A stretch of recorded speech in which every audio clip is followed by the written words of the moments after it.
Want to know one way to help grow a small town economy? It's the old field of dreams mantra. If you build it, they will come to your small town. You don't have to have a whole lot of money or a whole lot of power to get started. Utilize different grant programs that are available, and you can really start something powerful. How did Arkansas really put itself in position to be what I think is really the leader in the country when it comes to showing how outdoor recreation can sustain community? And people across Arkansas are trying to figure out, okay, what's next for our community? How do we really drive economic development in the 21st century? How do we get more people to move back to our area? How do we get young people to want to stay? Hey everyone, I want to thank you for listening to Open Container and ask that you please subscribe to the show by clicking follow on the podcast app you're using right now.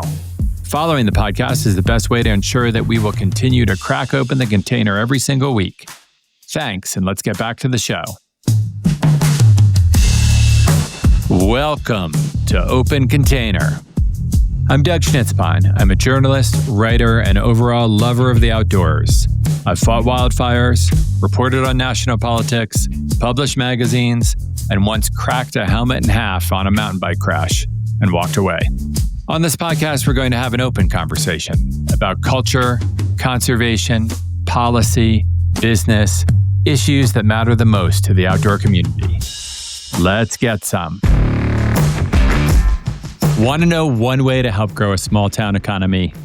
Build a mountain bike trail. But don't stop there. Build a system of trails. Open a bike shop, a pizza shop. It's the old field of dreams mantra. If you build it, they will come. Recreation drives modern economies. The numbers are there to prove it. According to the U.S. Bureau of Economic Analysis, outdoor recreation creates $1.2 trillion in economic output in the United States. That's 2.3% of the national GDP. Now, people may argue about that number, what's included, what it really means, but one thing is clear. We work so that we can recreate. That's the basic truth, isn't it? Outdoor recreation continues to grow in popularity. In 2023, 175.8 million Americans, or 57.3% of the population aged 6 and older, participated in outdoor activities. That number grew by 4% from the previous year. We spend so much time behind screens, at desks, in meetings. There's a kind of freedom only found outdoors.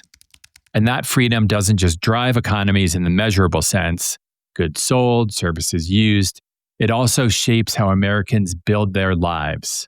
So many of us want to live near places where we can enjoy the outdoors when we're not working. It's a stark contrast from the demands of the job.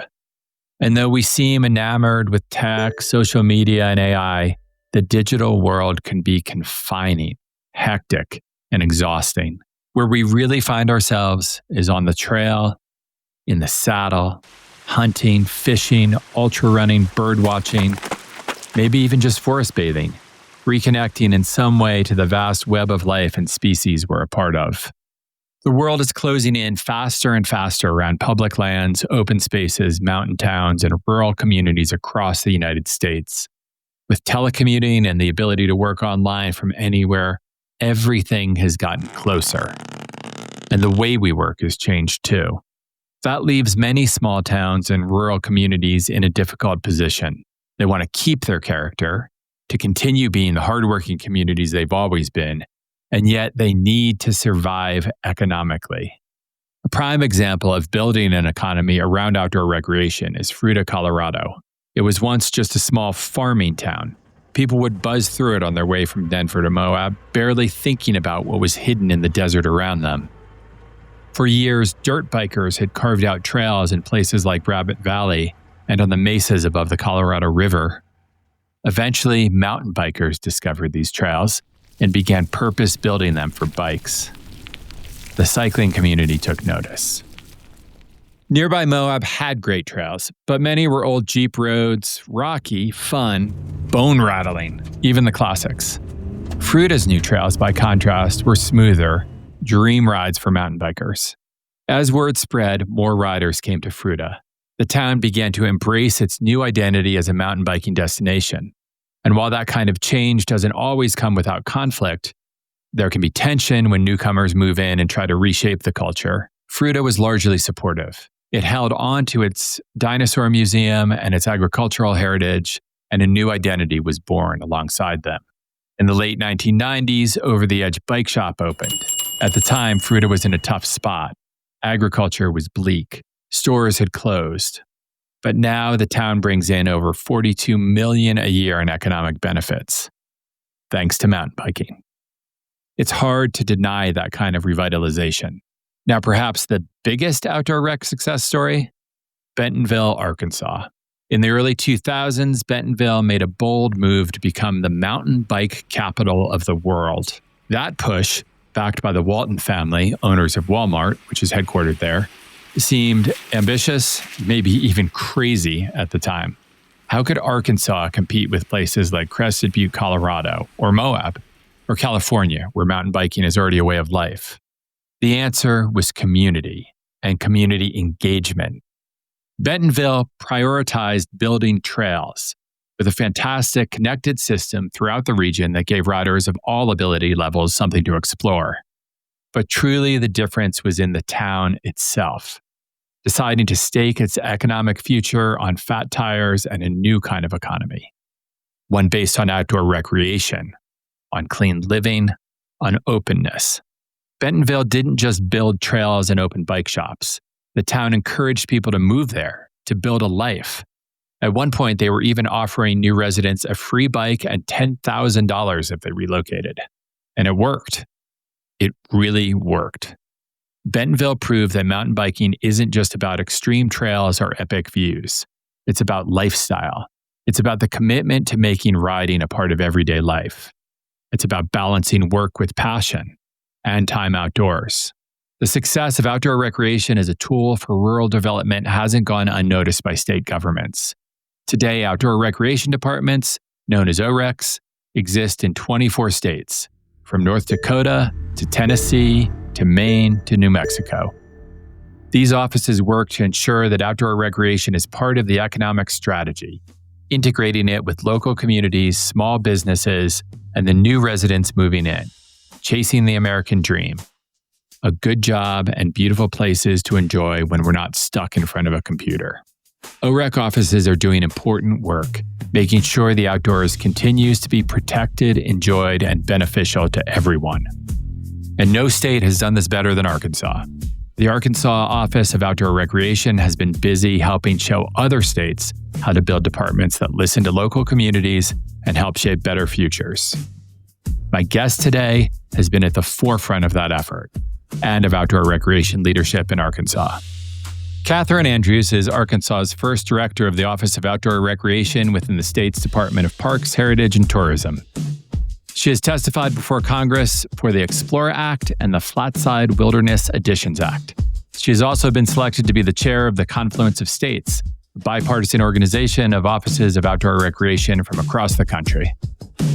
So let's open the container with Katherine Andrews. Katherine, I know that your resume is incredibly deep, far deeper than that. What other, besides the OREC work, what else are you currently involved in that you're excited about or taking up your time besides about to have a baby here? Yes, I am a mother. I've got one now and I've got one on the way. But outside of being director of the Office of Outdoor Rec, I spend a lot of time in the outdoors in Arkansas. I grew up hunting, fishing, camping, hiking, climbing, doing anything and everything outside, heavily involved in all of the outdoor activities in Arkansas, but also civic work. I've held lots of board positions and various roles like that all across the state. You know, not just professionally, but I like to make sure that I'm giving back to Arkansas in my personal time as well. Love it. Well, I am so excited about your state, and I have been for a long time about the state of Arkansas, because I think more than any other state, I live in Colorado. Colin, our producer here, is in California. The state's really known for their outdoor activities. I think more than any other state, Arkansas has really embraced what outdoor economies can do for your communities. So I'm excited to have you on. I'm excited to talk about this. why don't you tell us something that those of us who don't live there do not know about the outdoors in Arkansas that you've been so involved in? Arkansas is very unique in this part of the country. If you look at a topographic map of the United States, you can really start to understand why. West and the east in the United States are very mountainous and rugged, and then you've got a lot of flat land in the middle. But Arkansas stands out. We have the highest waterfall between the Rocky and the Appalachians. Big game hunting, the only state where you can hunt both an elk and an alligator in the same state. World record trout. We are home to the mountain biking capital of the world, the duck hunting capital of the world, the trout capital of the USA. Thousands of miles of hiking trails, over 600,000 acres of lakes. Arkansas is a sportsman's paradise. So what are some really magical spots? I mean, I know there's so many, and there's probably so many places you want to call out. Maybe let me know a kind of magical spot in Arkansas that's really popular, and maybe a smaller spot or two that's on the rise that people might not know about. Well, one of our most popular is the Buffalo National River. This is America's first national river. It is an incredible place. Floating, camping, hiking, most known for floating. Incredible clear water that you can swim in. It is a beautiful place. We get over 1 million people every year that come and visit the Buffalo National River. It's an incredible place. If you haven't been, please go check it out. But there's some other really interesting places that are popping up all across Arkansas. I mean, we were born on hunting and fishing. Our core activities have always been hunting and fishing in Arkansas. But over the past few decades, we've seen a rise in mountain biking trails, climbing locations, more campsites, RV sites that are popping up. South Arkansas is a place that doesn't get as much attention as our partners up in Northwest Arkansas, mountain biking and trails and that kind of thing. But South Arkansas is very unique because it's flat. It's the Delta, bayous. We have the start of the world's longest Bayou Bartholomew, and also a place called the Big Woods, where they found the ivory-billed woodpecker. It looks like Jurassic Park when you go in there. I mean, huge cypress trees. It's an incredible place. Well, and this is one of the great things about doing what you do, I think, as an outdoor recreation director, is you get to go to these maybe lesser visited communities and really help them bring out what's so great about them as destinations, as places to be preserved ecologically and to sustain their economy as well. Yeah, that's part of our job is to help communities across the state really recognize their potential and then expand upon access to that. And if I go down there, I could both possibly see the extinct ivory-billed woodpecker and also go gator hunting. Huh? Is that the spot to go? All of the above. And obviously with the more popular spots, Bentonville, Fayetteville have done such incredible jobs. I don't know if you heard on the Rock Fight where we're fighting for them as some of our best outdoor towns. And I think for the past, 2 decades even, the towns with the mountain bike communities, especially in Arkansas, have done such an incredible job showing just how a community can build itself around outdoor recreation. Before we get too deep into the work you've been doing, can you kind of explain what an OREC is, what a Department of Outdoor Recreation is, and what it does and why it's needed? Utah was the first state that created an Office of Outdoor Recreation back in 2013, following the first report from the Bureau of Economic Analysis in 2012. And Utah was the first one that really said, we need a centralized office, coordinating agency to expand upon these efforts and really help grow this sector of our state's economy. And so since then, many states have joined on to this effort. We're up to 25 now. Wisconsin is the latest state to create an Office of Outdoor Recreation. Arkansas was number 16, so we're proud of that. And it really is a testament to the leadership in our state who recognize, yes, outdoor recreation inherently is a great part of our state. We love being a natural state, but it really is a true economic driver in Arkansas. And it created this office as a way to help coordinate a lot of efforts across state agencies, federal agencies, How did you guys pull this off? How did Arkansas really put itself in position to be what I think is really the leader in the country when it comes to showing how outdoor recreation can sustain communities? Well, we are the natural state here in Arkansas. So for years and years, inherently, as Arkansans, we have known how important outdoor recreation is to our state. But only within the last, I'd say, couple of decades, we've really started to understand the economic potential of what that means as well. Communities across the state, corporations, state government, federal agencies have really joined hand in hand to accomplish that. And it didn't start overnight. I mean, if you look at Bentonville, Northwest Arkansas, in terms of mountain biking, that started in the early 2000s, really, with the Walton family.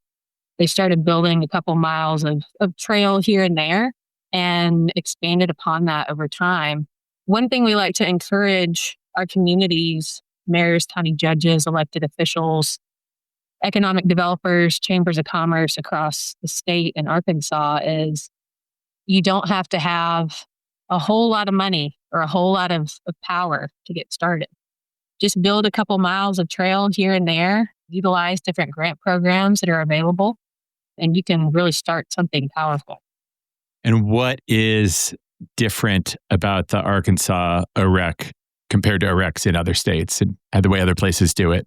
There are many different forms of offices of outdoor rec across the country. So probably about a third are set up within Department of Natural Resources, a third are set up within the Department of Commerce. Then you've got the rest that are either within the governor's office or Department of Tourism or other standalone agencies like that. Some are very focused on industry efforts. Some are very focused on relationships with federal agencies. Like, for example, Nevada, over 90% of their land area is controlled by the federal government. Their focus is a little bit different than, say, a state like Michigan, who is focused very, very directly on industry efforts and growing industry within the state. So everybody's a little bit different. In Arkansas, when we first created our office back in 2021, we had to sit down and figure out who are we going to be? What are we going to focus on? We were set up within the Department of Parks, Heritage, and Tourism.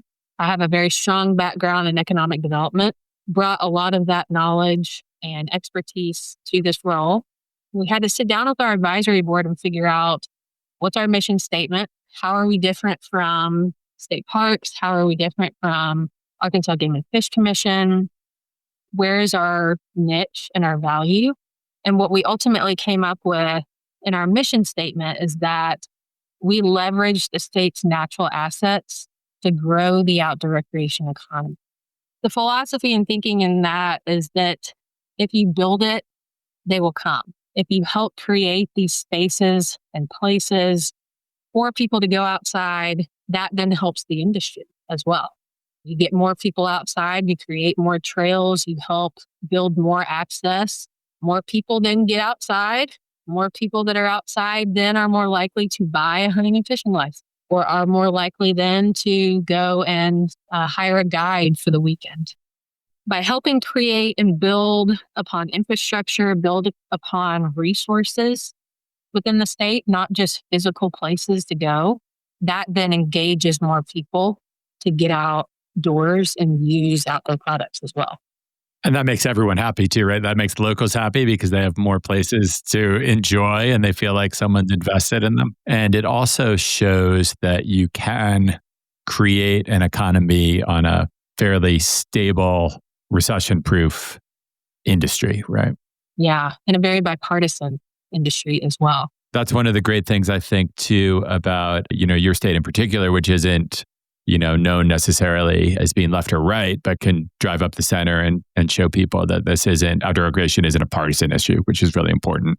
We are fortunate in that we've been able to stay pretty middle of the lane and keep our initiatives that way as well. There's the direct outdoor economic opportunities, but how do other opportunities expand when you create an outdoor destination? Well, we've got two partners in the state that we serve. And that's what we like to say. First is our industry. So bike shops, boat manufacturers, river guides, outfitters, making sure that they have connections to resources to grow within the state. And then second is our communities, our mayors, kind of judges, elected officials, those types of folks, really helping them understand the importance of outdoor rec and what that means for quality of life. And we really try to drive home that by creating trails, launch ramps, fishing piers, playgrounds, whatever it is that community wants to take advantage of, that not only helps drive tourism, but it gets more people to stay in an area and it gets more people to move to an area. So we like to use different examples from across the US. Utah did a study in 2021 of tech sector employees, and the data showed that the number one reason for tech sector employees to live and work in the state of Utah was access to outdoor recreation. And then another one that was recently done by the state of Maine in 2025, they took a survey of people from the DMV and asked them, why did you locate in Maine? And same thing, access to outdoor recreation was the number one. In terms of rural America, rural Arkansas, we see a lot of people moving to urban areas and not necessarily wanting to live in rural America, rural Arkansas anymore. Decades ago, we used to see economic developers chasing smokestacks, big, huge industrial plants. Those days are largely gone. Some of those facilities have closed down, textile mills have closed down, sawmills have closed down, and people across Arkansas are trying to figure out, okay, what's next for our community? How do we really drive economic development in the 21st century? How do we get more people to move back to our area? How do we get young people to want to stay? And so we use a lot of these tools to help illustrate that. And we've seen a lot of success with it. So in the very beginning, when we were created in 2021, we did a ton of outreach. I put a lot of miles on that stick car in the first year, driving around, talking about the importance of access. And now I get a lot more phone calls than I do outreach from a lot of folks across Arkansas who say, hey, we really need help. How do we get this done? How do we build a trail? Really trying to understand what they can do to turn things around by using outdoor recreation. And that's one of our biggest assets in the state. No, I guess one of the biggest worries about, adopting outdoor recreation is that it will change the character of a community, right? Especially places where people have lived a long time. I mean, the West gets this really badly, right? Where a lot of these mountain towns are gone, are not the same places anymore because of so many people with tech jobs moving in, mountain bikers, whatever. How do you balance that? How do you keep the soul and heritage of a community and yet bring in kind of new outdoor recreation? That is a hard question to answer. Sure. Yeah. I don't know that we have a great answer at this point yet or a model quite across the country. But one thing that we like to encourage in Arkansas is for locals to help us figure that out themselves. So what we don't do and what we don't want to do is come in and tell the community, this is what you need, this is who you need to be, how you need to let all these places take over your town. Rather, it needs to be an organic upswell from the community. The community needs to want it and want to be changing some of the dynamic in their town. And so we really try to work with communities who have that mindset. Volunteer groups, people within city council, across local government who really want to use outdoor recreation and tourism as a way to turn things around. And one thing we like to encourage too is, start to do master planning now. If you're really starting to think about this stuff, that needs to be part of your long-term plan. How are you going to address affordable housing? How are you going to address streetscapes? All of these things that come with these challenges that come with bringing more outdoor recreation folks to town, planning for that now if a community is interested in really getting after it.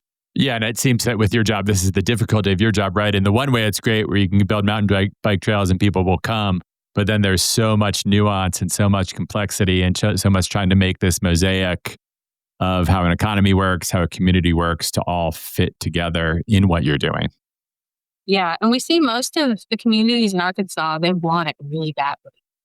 They want the trails, they want access to hunting areas. And so figuring all of this stuff out is a bonus. Beyond like Bentonville, beyond some of the places people know more about, what are some of the smaller success stories or some success stories that people might not know about as much in Arkansas that you've been a part of or watched grow? One of the things that we are working on right now are some really big statewide initiatives. 4 of our major state parks are getting some massive infrastructure upgrades. And those are pretty publicly known, but we're also working with the communities surrounding those big state parks to help build up their tourism infrastructure as well. So Little Rock, Central Arkansas, the capital of Arkansas, Pinnacle Mountain State Park is about 20 minutes from downtown. We're doing a lot of trail building, and we just built a new visitor center at the park. And we're also working with the city of Little Rock to help capitalize on some of that. So building connecting trails from downtown to those areas to really help drive more people from the center of town out. And then other places like the Delta Heritage Trail. So this is an 85-mile gravel bike trail. It's a state park in the Delta of Arkansas. Very, very small rural towns. It is a big project on the state park side, but may not yet be quite nationally known. However, we have started to get a lot of people that are starting to come down and use the trail. So I was talking to the other day, the mayor of Arkansas City. Arkansas City is the south end of the trail. And she called me and she said, I had a guy in here in my office the other day from New York City who flew in with his bike, came into my office and said, where can I go to get a cheeseburger? So people are already starting to come and starting to recognize some of these places. And Arkansas and our local communities are starting to see it.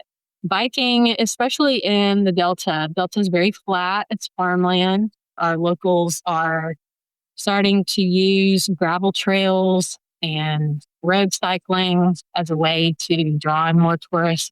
We're starting to really build upon climbing in Arkansas. That's one of our strengths as well. And Petit Jean State Park, we're opening up climbing for the first time at that park. Very soon, we're going to be creating a Via Ferrata and some additional climbing routes within the park. We just hired a guide service to help us there at the park as well. So climbing has really become an up-and-coming sport in Arkansas also. Via Ferrata is great too for locals, for anyone who's afraid of climbing, right? For anyone who's never done it before, anyone can go experience it and maybe catch the bug. Obviously, you can't talk about Arkansas without talking about the Walton family. One of the biggest employer, I believe, right? Or one of them at least. And, obviously puts a lot of money back into the state. How involved have they been with outdoor recreation and the push to really become a leader here? Yeah, we are incredibly fortunate to have the Walton family in Arkansas. Walmart is Fortune 1. Essentially, really, it is the largest outdoor recreation retailer in the world. I mean, you go to Walmart to get your fishing tackle and your kayak and your hunting supplies, your backpacks, your hiking shoes. So Bentonville obviously is their hometown and where they've invested a lot of money and time in building up mountain bike trails. And you can see the results from that, certainly. But they've also helped with monument trails in our state parks. Monument trails are mountain bike parks within 4 of our state parks. And I believe it was 2023 when they got named by Outside Magazine as best mountain bike trails. They've been really incredible in helping shape both, again, the infrastructure side of things in Arkansas and then really the perception of outdoor recreation. I mean, Arkansas is now on the map for mountain biking, and that's largely in part on the That's great to see such investment back into the community and back into things that benefit everyone as well, too. They're very in tune with that sense of place. And if you invest your time and resources into a place, that will really help attract workforce, businesses, create a quality of life, especially for corporations like Walmart. Livesin is a up and coming outdoor brand that's based there. I think maybe are we going to see more and more brands wanting to start in Arkansas and build up from there?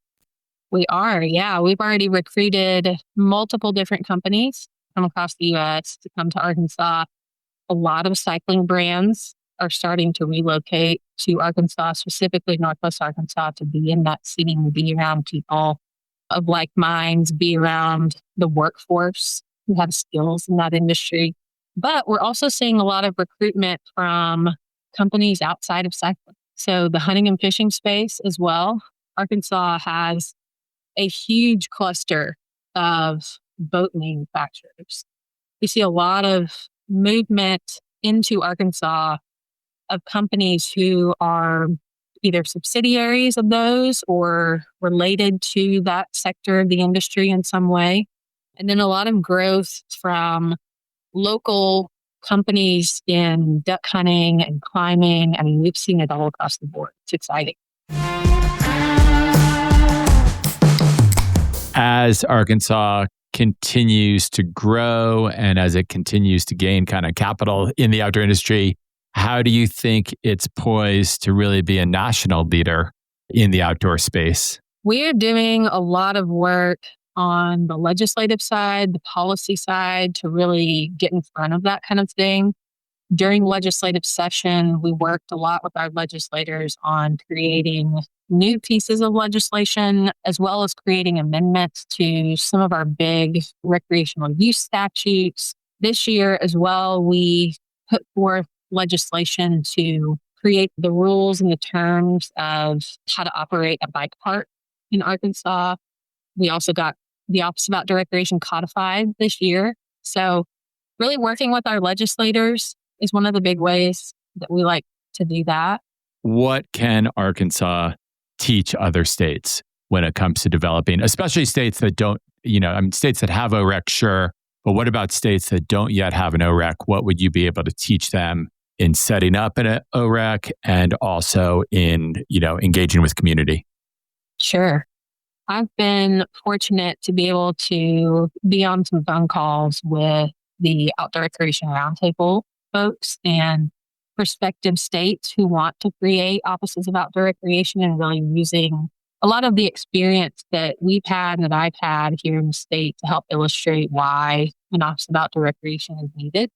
And a lot of that conversation revolves around really being the central point of contact and in the know of what is happening across the state. One agency within state government might be working on some kind of issue, but then another ancillary group in another part of the state could be working on something very similar, and neither of them know what's going on.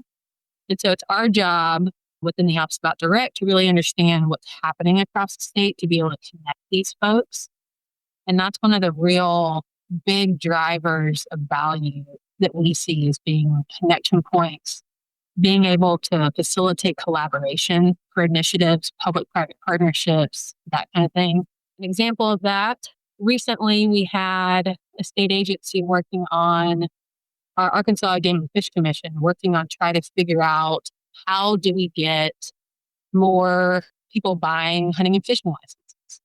And so we pulled in our tourism division, and they've been able to have a lot more in-depth conversations about promoting fishing and hunting and boating in Arkansas, and really collaborating as agencies on that in a way that they haven't necessarily done that too much in the past before. Yeah, I always think it's great to see the hunt and fish communities and the kind of, whatever you call them, human-powered rec, mountain biking, climbing. When you see those communities working together, I think that's when real progress can happen. And I know you're involved in the hunt and fish community. Do you think there's stereotypes about that community that are now fading away, that are changing as we start to move forward? Definitely. Stereotypes like they don't necessarily want to talk to the other side of the outdoor recreation world, when in all reality, that is changing so much, especially in Arkansas. Our Arkansas Game and Fish Commission folks have recently started in the last 5 to 10 years to embrace more paddle sports, watchable wildlife activities, really as a way to engage more people.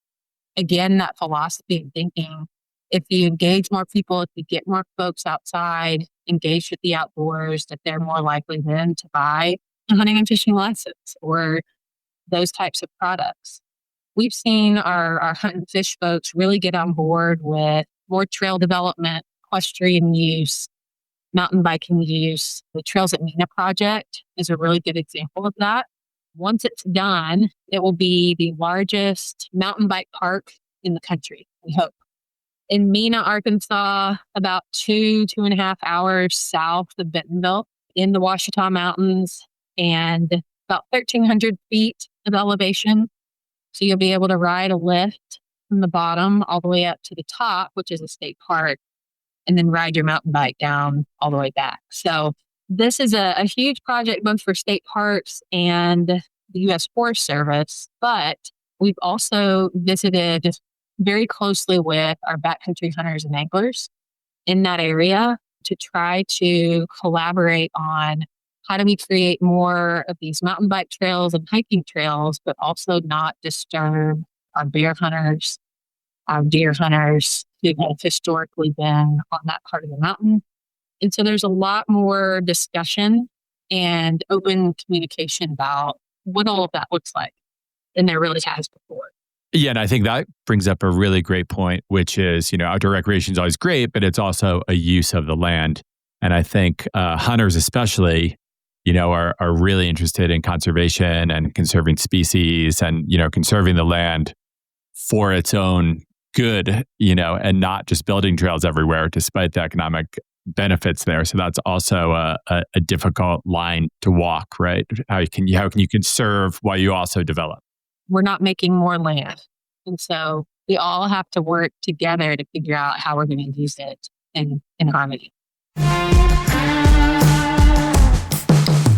Hunting and fishing, with buying those licenses, that also puts a lot of money into conservation and into taking care of these places. And I know our mutual friend, Luis Benitez, is a very big proponent of a sort of everyone who uses the land paying in to help take care of those costs as well, instead of just putting that burden on people who hunt and fish.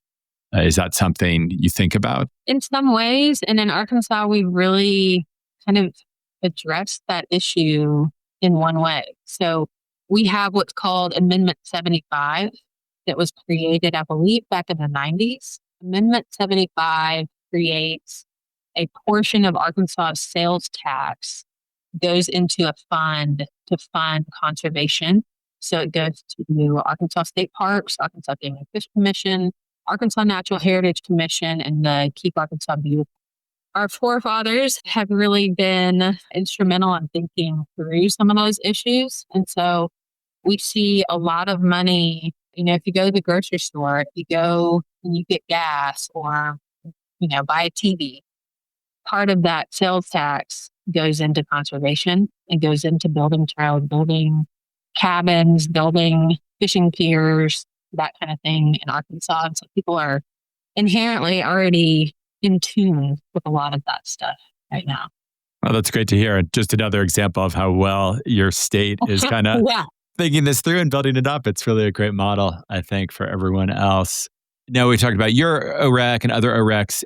How can all these different ORECs work together? How can they talk to each other? What can they do to kind of plan and work together? So there is an organization called the Confluence of States. It is essentially the gathering, the association, if you will, of all of these offices of outdoor recreation across the country. We are guided by 5 pillars within the Confluence of States. We all sign accords when we join.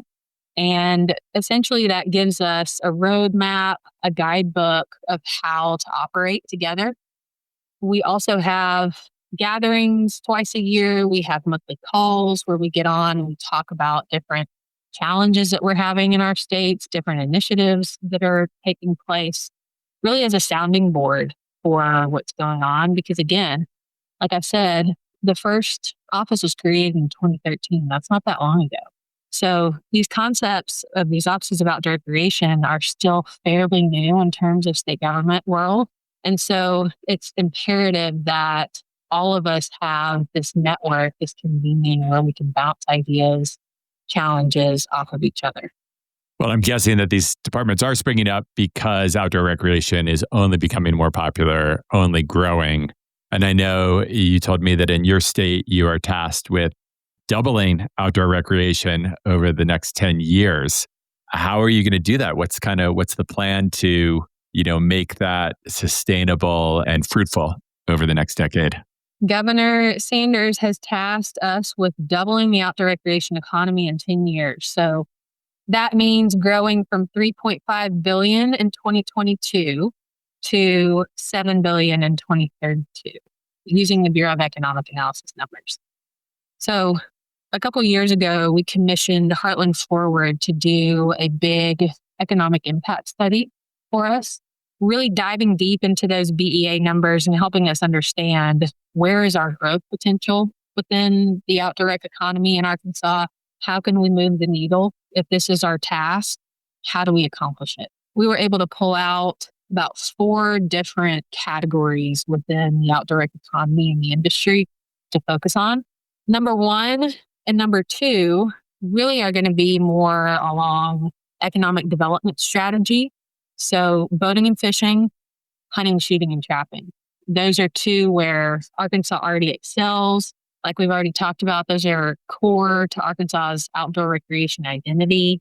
Building upon industry efforts, helping with our entrepreneurs in this sector, doing activations at events like SHOT Show every year. We work with our Department of Commerce on an Arkansas reception at SHOT Show, helping recognize the industry, helping say thank you for doing business here in the state, and then helping recruit more companies as well. And then on the hunting and shooting and trapping side also is more of that outreach. And then the other 2, where we want to focus a little bit more on the tourism side, the infrastructure development side of things, is 1, climbing, hiking, and tent camping. And then number 2 is cycling. So we're already seeing a huge growth in terms of tourism in cycling in Arkansas. A lot of efforts on the industry side, but the activity of cycling in Arkansas has really taken off. So helping with infrastructure development, helping our communities build up more cycling related infrastructure. We did an Arkansas house at Sea Otter Classic. This is, I believe, our 2nd year that we did it in partnership with Visit Bentonville, Tourism, and Runway. And really, it's kind of same thing as SHOT Show. Welcome folks, said thank you for doing business in Arkansas. If you do, we want you to come visit. We want you to experience the mountain biking capital of the world and cycling in Arkansas. Doing a lot of those activations in partnership with our tourism division, local CVBs, really helping spread the word on the tourism infrastructure side of things. And then same for climbing, hiking, and tent camping. And then as well on the entrepreneurial side of things. So a lot of the initiatives that we have right now are focused on small business development and growth. So we have within the University of Arkansas, the Greenhouse Outdoor Recreation Program. It's a business incubator. Folks within Arkansas who have an idea on a napkin and say, I've been hiking in Arkansas for years and I've thought about creating a new backpack, or I want to be a guide. How do I do that? This Greenhouse Outdoor Recreation Program is set up in a way that will propel those ideas forward. So working a lot with them. Yeah. So what's your big vision? What would you like to see in 10 years? Where would you like to be? Oh my gosh. I would love to see Arkansas in the top 5 in all of these categories. We already are big players in many of these areas that we've talked about. But in terms of our overall outdoor recreation economy, I think we have a lot of room to grow. And so I want to see Arkansas in the top 5. Love that. I mean, as I think I told you to start, I think for those of us really in the know, been following the industry, we're so impressed by everything you've been doing and where Arkansas is at right now and how it's been able to, punch up there to the top already. So I think that's attainable easily. Thank you. Yeah, we're excited about it. And one thing I wanted to mention as well is this buy-in from the top levels of state government. That is one really important distinction for Arkansas. We were 16th formal office of outdoor rec, and I mentioned it was a big testament at the time was our creation of this office. But that was under then Governor Asa Hutchinson. Now we are under Governor Sanders, and she has created in 2023 the Natural State Initiative, which is an advisory council of folks from across the industry, from the private sector, from different state and federal agencies, coming together to advise her on different outdoor rec initiatives, policy, actions for tourism, all kinds of things to help propel the outdoor recreation economy at the very top level of state government. That's one thing that's unique to Arkansas, and we're very fortunate to have her buy-in as well as the first gentleman as really helping us with a lot of these efforts. Yeah, it's amazing to see politicians who actually want to make things happen, make this commitment on this level. It's great that you have that in your state, and it shows to the rest of the country, I think, too. And I'm going to leave you with the last question that we ask everyone as the last question on this show. And that is simply, what gives you hope? The next generation, that's for sure. Being a mom to a 2.5-year-old daughter and then a very soon to be born, the second daughter, they give me hope. Being able to see outdoor recreation and them, especially my daughter now, experiencing the world through her eyes, that gives me hope. Fantastic. Well, again, thank you so much for being on the show. You give me hope. Thanks for having me. This was fun. The work you guys are doing in Arkansas gives all of us hope, I think, for outdoor recreation across the country, across the world. So thank you. Thanks for imbibing Open Container, a production of Rockfight LLC. Please take a second to follow our show on whatever podcast app you're listening to us on and send your emails and feedback to myrockfight@gmail.com.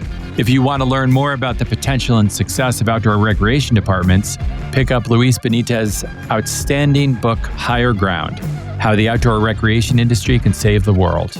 Benitez, who was the first guest on Open Container and Colorado's first OREC director, is a proponent of a national outdoor rec office.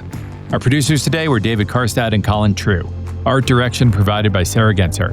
I'm Doug Schnitzbahn. Get some. Thanks for listening.